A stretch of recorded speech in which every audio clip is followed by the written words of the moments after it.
नमस्ते everyone, Monika astrology में आपका बहुत बहुत स्वागत है। आज हम चर्चा करने वाले हैं कर्क लग्न की और फरवरी महीने के राशिफल की। सबसे पहले शुरुआत करते हैं ग्रह गोचर से। बुध 1 फरवरी से 20 फरवरी मकर राशि के अंदर भ्रमण करेंगे। 20 फरवरी से 6 मार्च तक कुंभ राशि के अंदर भ्रमण रहेगा बुध का। शुक्र 12 फरवरी से मकर राशि के अंदर प्रवेश करने जा रहे हैं। सूर्य 13 फरवरी कुंभ राशि में प्रवेश करेंगे और मंगल जो है वो 5 फरवरी को मकर राशि के अंदर प्रवेश करने जा रहे हैं। सबसे पहले शुरुआत करते हैं आपके लग्न से। कर्क लग्न और लग्न का स्वामी बनता है चंद्रमा, और लग्न के ऊपर 5 तारीख के बाद मंगल का जो पूर्ण रूप से एक नीचस्थ दृष्टि संबंध है, तो बुध का भी दृष्टि संबंध है 13 तारीख तक, सूर्य का भी दृष्टि संबंध है और शुक्र का संबंध भी 12 तारीख के बाद बनेगा। तो ये एक ऐसी परिस्थिति है कि मुझे लगता है इस महीने किसी भी प्रकार का अग्रेशन आपके लिए परेशानियां क्रिएट कर सकता है। और सबसे पहली चीज मुझे लगता है आपका उतावलापन, रिलेशनशिप के अंदर भी आपका उतावलापन रहेगा, या कोई भी प्रकार का जो निर्णय है वो जल्दबाजी में लेने से आपको बचना है। इस महीने की परिस्थितियां ऐसी है कि प्रेजेंटेशन के अंदर बहुत जैसे कहीं पर आपका प्रेजेंटेशन है या कोई भी प्रकार का इंटरव्यू है, तो वहां पर मुझे लगता है कि आपके अंदर बहुत ही अस्थिरता रहेगी। तो थोड़ी स्थिरता ला कर ही आप आगे बढ़िएगा। यहाँ पर बहुत ज्यादा जल्दबाजी नहीं दिखानी है, बहुत पीसफुल होकर आपको काम करना है। जहां पर भी आप जल्दबाजी दिखाते हैं वहां पर आपको नेगेटिव अप्रोच मिलेगा। द्वितीय भाव की बात करते हैं। द्वितीयेश सूर्य बनकर पहले सप्तम भाव में और फिर अष्टम भाव में, तो जो परिस्थिति ऐसी है कि परिवार का माहौल मुझे लगता है थोड़ा सा विवादित हो सकता है। यहाँ पर फैमिली में आपकी वाणी से संबंध खराब होंगे, तो आपकी वाणी को बहुत संयम रखिएगा। मुझे ऐसा लगता है कि फैमिली में आपका जो एक किरदार होता है या जो भी आपका चरित्र होता है, वहां पर कुछ नेगेटिविटी मुझे नजर आती है, और कहीं ना कहीं आपके कहे हुए शब्द आपको फैमिली के अंदर काफी प्रॉब्लम्स क्रिएट करते हुए मुझे नजर आते हैं। तो अपनी वाणी को बहुत संयम में रखकर कार्य करना है। बहुत ज्यादा ब्लंट और बहुत ज्यादा जो इंसान सोचे समझे बिना कुछ भी फैमिली में किसी को भी बोल जाता है, तो वो आपके लिए बहुत नेगेटिवली वर्क करेगा। तो इस चीज पर आप बहुत संयम बना के रखिएगा। स्पेशली कहा जाए कि 13 तारीख के बाद जब सूर्य शनि का जो अष्टम भाव में होना, ये आपके लिए बहुत पॉजिटिव नहीं है। कि जहां पर आप वाणी को अगर कहीं पर भी बहुत ज्यादा खराब करते हैं, तो आ, सभी तरीके से आपके लिए रिलेशंस में प्रॉब्लम होगी। तो आपकी वाणी को बहुत संयम में रखिएगा।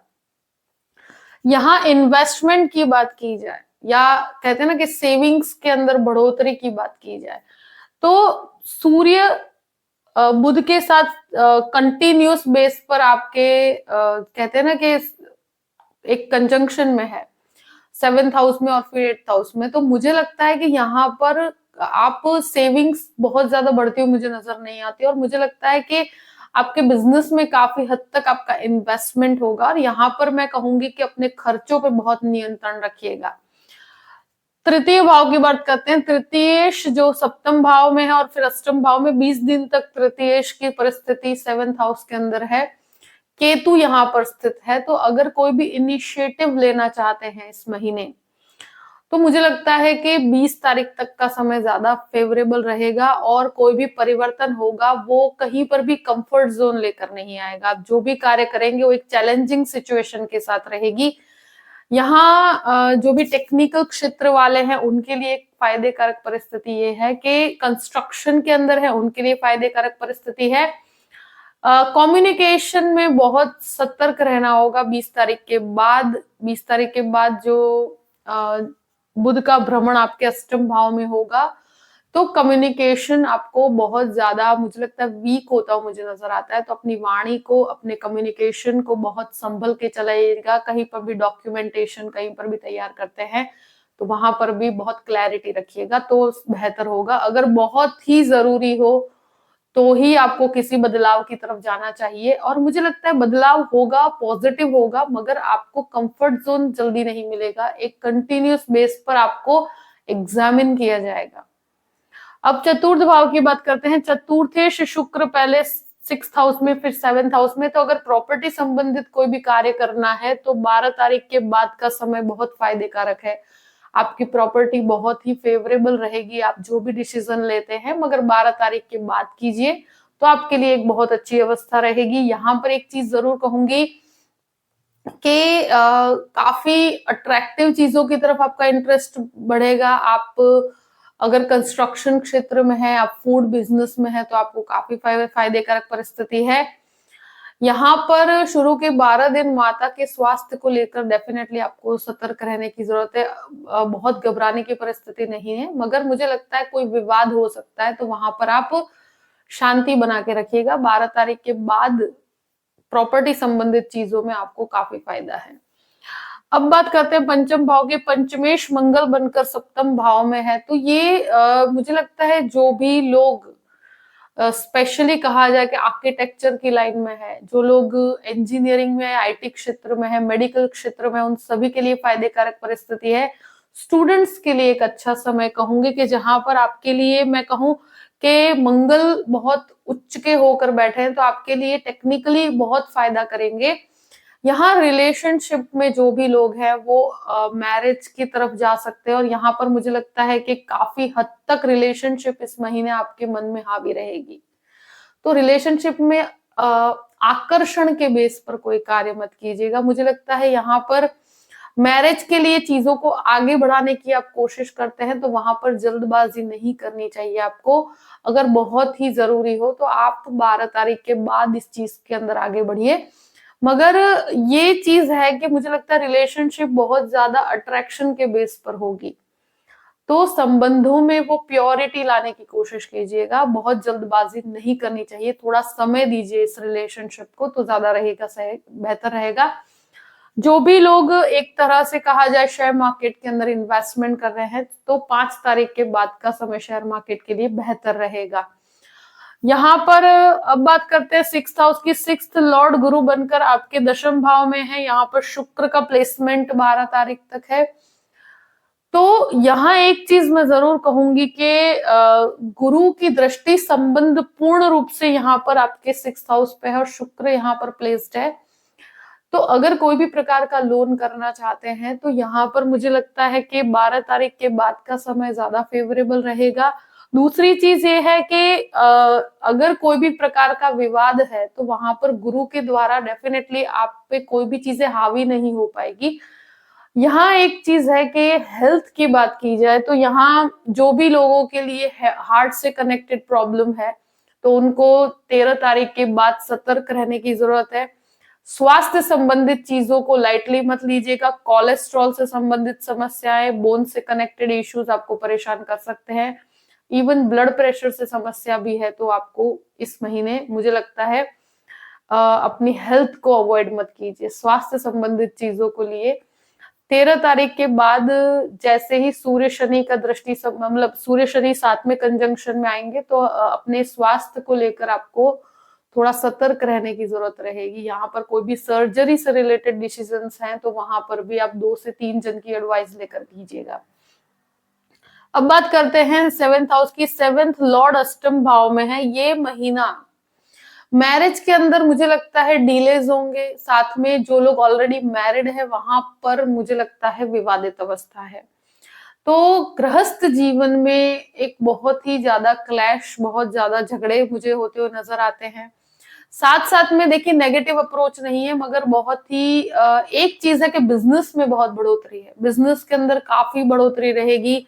आप अगर कहीं पर भी मुझे लगता है इंडिपेंडेंट बिजनेस कोई भी करते हैं, और स्पेशली जो लोग टेक्निकल क्षेत्र में है, जो लोग मेडिकल के क्षेत्र में है, जो मेडिकल का बिजनेस करते हैं, उन लोगों के लिए बहुत अच्छा है। जो स्पोर्ट्स के अंदर है उनके लिए भी बहुत अच्छी परिस्थिति है। यहाँ पर गवर्नमेंट एग्जाम्स की प्रिपरेशन कर रहे हैं, तो भी 13 तारीख का समय बहुत अच्छा है। तब तक की परिस्थितियां बहुत फेवरेबल है, और 5 से 13 तक का समय बहुत ही फेवरेबल रिजल्ट लेकर आएगा। यहाँ मैरिड लाइफ के अंदर बहुत ज्यादा ईगो क्लैश, बहुत ज्यादा झगड़े होते हुए मुझे नजर आते हैं, तो यहाँ गृहस्थ जीवन को बहुत शांति से चलाना होगा। अष्टम भाव की बात करते हैं। अष्टम भाव में शनि और सूर्य का एक तरह से कंजंक्शन है, और सूर्य आपका सेकंड हाउस का भी स्वामी है। तो ये जो लॉ के प्रोफेशन में है, जो रिसर्च के प्रोफेशन में है, जो मेडिकल प्रोफेशन में, उनके लिए फायदे कारक परिस्थिति। मगर सूर्य शनि का जो ये संबंध है, ये मुझे लगता है कि आपको मानसिक रूप से थोड़ा परेशान कर सकता है, और 13 तारीख के बाद मानसिक स्थिति थोड़ी सी परेशानियों से भरी हुई है। अपने स्वास्थ्य संबंधित चीजों को भी बहुत शांति से चलाना होगा। मुझे लगता है हेल्थ को बहुत ज्यादा प्रायोरिटी दीजिएगा, ये चीज आपके लिए ध्यान रखने की है। दूसरी चीज, एक चीज मैं कहूंगी कि ये जो परिस्थिति है कि जहां पर अष्टम भाव में सूर्य शनि होते हैं, ये मानसिक रूप से बहुत ज्यादा स्थिर नहीं रहने देते। तो यहाँ पर कोई भी चीज और हिडन रिलेशनशिप आपको परेशान कर सकती है। कहीं पर भी आपके कहते हैं ना कि कैरेक्टर खराब ना हो, इस चीज का आप ध्यान रखिएगा। और यहाँ पर आप कोई भी प्रकार की तंत्र साधना की तरफ जाते हैं तो वहां पर नेगेटिविटी की तरफ जाने से आपको बचना चाहिए। बहुत प्योरिटी के साथ आप अपने ईश्वर की आराधना कीजिए, मगर नेगेटिव लोगों की तरफ या नेगेटिव चीजों की तरफ जाते हैं तो आपको नुकसान होगा। नवम भाव की बात करते हैं। नवमेश जो है गुरु बनकर आपके दशम भाव में है। यहाँ पर जो लोग मास्टर्स करना चाहते हैं मेडिकल में या टीचिंग क्षेत्र के अंदर, उनके लिए फायदे कारक परिस्थिति है। यहाँ राहु की वजह से कहूंगी कि ट्रैवलिंग बहुत ज्यादा रहेगा। आप आध्यात्मिक यात्राओं की तरफ जाना चाहते हैं तो भी एक बेहतर समय है। पिता के साथ संबंधों में बहुत पीसफुल होकर कार्य करना होगा। यहाँ एक चीज जरूर कहूंगी कि भाग्य के अंदर हर तरह से आपको फाइनेंशियल सपोर्ट रहेगा। दशम भाव की बात करते हैं। दशमेश मंगल बनकर आपके सप्तम भाव में है, तो बिजनेस के अंदर 5 तारीख के बाद बहुत अच्छा ग्रोथ है। करियर में भी 5 तारीख के बाद का समय आपके लिए बहुत फेवरेबल है। आपके लिए अपॉर्चुनिटीज रहेगी बहुत ज्यादा।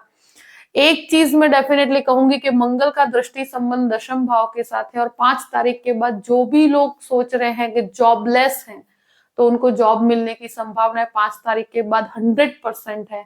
जो लोगों को जॉब में प्रॉब्लम्स भी आ रही है तो वहां पर मुझे लगता है आपको बहुत ऊंचा कोई पद प्राप्त हो सकता है, पर 5 तारीख के बाद की परिस्थितियां फेवरेबल ज्यादा है। एक चीज जरूर कहूंगी कि परिवार के विवाद को अगर साइड में रखा जाए, पर करियर के पॉइंट ऑफ व्यू से ये महीना बहुत फेवरेबल है। और मुझे लगता है आप कोई भी बिजनेस करते हैं, ज्वाइंट बिजनेस करते हैं, तो वहां पर आपको फायदे कारक परिस्थिति है। फाइनेंशियल ग्रोथ कंटिन्यूस बेस पर आपके साथ रहेगा, और उच्च अधिकारियों के साथ आपके कॉन्टैक्ट्स बढ़ेंगे। आपका कार्य बहुत फ्लॉलेस होता हो मुझे लगता है। मुझे लगता है कि करियर के अंदर आपके ऊंचाइयों का समय है। 11th हाउस की बात करते हैं। 11th हाउस का जो लॉर्ड है वो शुक्र बनकर आपके 6th हाउस में और फिर 7th हाउस में है। यहाँ पर कॉन्टैक्ट्स बढ़ते हुए मुझे नजर आते हैं 12 तारीख के बाद। एक तरह से कहा जाए कि ये महीने में आपके काफी हद तक कहते हैं ना रिलेशनशिप हावी रहेगी। तो अपनी रिलेशनशिप, अगर कोई हिडन रिलेशनशिप है तो वो भी चीजें बाहर आ सकती है।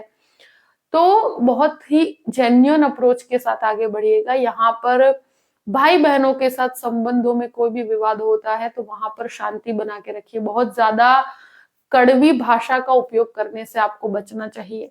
12th हाउस की बात करते हैं। 12th लॉर्ड जो है बुध बनकर आपके सप्तम भाव में और फिर अष्टम भाव में।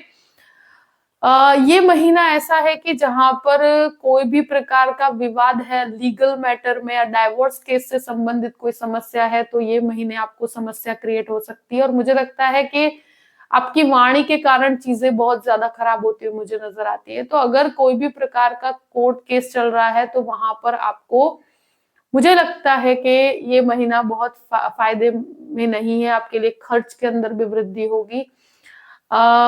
यहाँ एक तरह से कहा जाए कि फॉरेन लैंड से संबंधित कोई भी चीजें हैं या कोई भी एजुकेशन है तो उसमें आपको पॉजिटिविटी है 20 तारीख के बाद। 20 से लेकर जो भी समय है महीने का वो काफी फायदेमंद रहेगा। जो भी फॉरेन लैंड से कनेक्टेड एजुकेशन लेना चाहते हैं, लॉ के लिए एजुकेशन लेना चाहते हैं, बाकी एक तरह से कहा जाए कि लीगल मैटर के अंदर ये महीना बहुत ध्यान रखने का है। और 13 तारीख के बाद का समय ऐसा है कि जहां पर सूर्य शनि का दृष्टि संबंध एक दूसरे के साथ जो सूर्य शनि है, और साथ में बुध की परिस्थितियां भी जब साथ में आएंगी 20 तारीख के बाद, तो चीजें कोई विवाद में पड़ने से आपको बचना है। अगर कोई लीगल मैटर भी है तो वहां शांति बना के रखिएगा, अपनी वाणी को संयम में रखिएगा।